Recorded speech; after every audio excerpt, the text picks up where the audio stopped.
एक समय की बात है। एक हरी भरी और रंग बिरंगी घास के मैदान में एक छोटी तितली रहती थी जिसका नाम बेला था। बेला वहां की दूसरी तितलियों से अलग थी। जब बाकी तितलियां फूलों से फूलों तक नाचती थीं, बेला अपने सुंदर और रंगीन पंखों को निहारने में व्यस्त रहती थी, जो बाकी तितलियों के पंखों से कहीं अधिक शानदार थे। उसके पंख हल्के नीले और कोमल गुलाबी रंगों से चमकते थे, जो सूरज की गर्मी में झिलमिलाते थे। लेकिन एक दिन, जब वह एक खास सुंदर लाल गुलाब के पास उड़ रही थी, उसने एक छोटे से भृंग को देखा जिसकी सुनहरी और हरी झिलमिलाती कवच थी। इन नए रंगों को देखकर वह मंत्रमुग्ध हो गई और तुरंत चाहने लगी कि उसके पंख भी इन्हीं चमकीले रंगों से सजे हों। काश मेरे पास भी सभी रंग होते, उसने गहरी सांस लेते हुए कहा। बेला के दिल में इस चाहत ने घर कर लिया और उसने तय किया कि वह उन सभी रंगों को पाने का रहस्य खोजेगी। वह उस मैदान के सबसे ऊंचे पेड़ पर रहने वाले बुद्धिमान उल्लू ओलिवर के पास गई। ओलिवर, कृपया मुझे बताओ कि मैं अपने पंखों में हर रंग कैसे पा सकती हूँ, बेला ने विनती की। उल्लू ने ध्यान से बेला को देखा।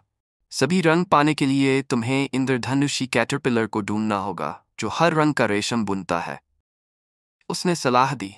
उत्साहित बेला मैदानों और जंगलों के पार उड़ चली और आखिरकार उसने इंद्रधनुषी कैटरपिलर को एक पत्ते पर खाते हुए पाया।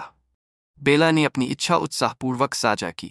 इंद्रधनुषी कैटरपिलर ने रुककर अपनी चमकीली रंग बिरंगी काया को चमकाते हुए कहा, प्रिय बेला, तुम्हारे पंख पहले से ही खूबसूरत हैं, लेकिन अगर तुम फिर भी चाहती हो तो मेरे रेशम से एक कोकून बुन लो। लेकिन ध्यान रखना, इसकी एक कीमत है। अधीर और अपनी इच्छा में डूबी हुई बेला ने सहमति दे दी। इंद्रधनुषी रेशम में लिपटी, वह सो गई और उसने हर रंग का सपना देखा। जब वह जागी तो उसके पंख सचमुच हर कल्पनीय रंग में झिलमिला रहे थे। लेकिन उसकी निराशा का ठिकाना न रहा जब उसने देखा कि ये चमकीले रंग इतने अधिक थे कि अब वह मैदानों में छिप नहीं सकती थी। पक्षी, जो उसके इस चमकदार रूप से आकर्षित हो गए थे, उसे हमेशा देख लेते और वह शायद ही कभी चैन से आराम कर पाती। उदास और थकी हुई बेला फिर से ओलिवर के पास गई और अपनी परेशानी जाहिर की। मुझसे गलती हो गई, अब मैं शांति नहीं पा सकती, उसने दुखी होकर कहा। ओलिवर ने दयालुता से मुस्कुराते हुए कहा, अधिक पाने की लालसा अक्सर हमें उस चीज से अंधा कर देती है जो हमारे पास पहले से होती है। अपने पुराने रूप में लौटने का फैसला करते हुए बेला ने इंद्रधनुषी कैटरपिलर से विनती की कि वह रेशम वापस ले ले। कैटरपिलर ने बस मुस्कुराया और सहमति में सिर हिलाया।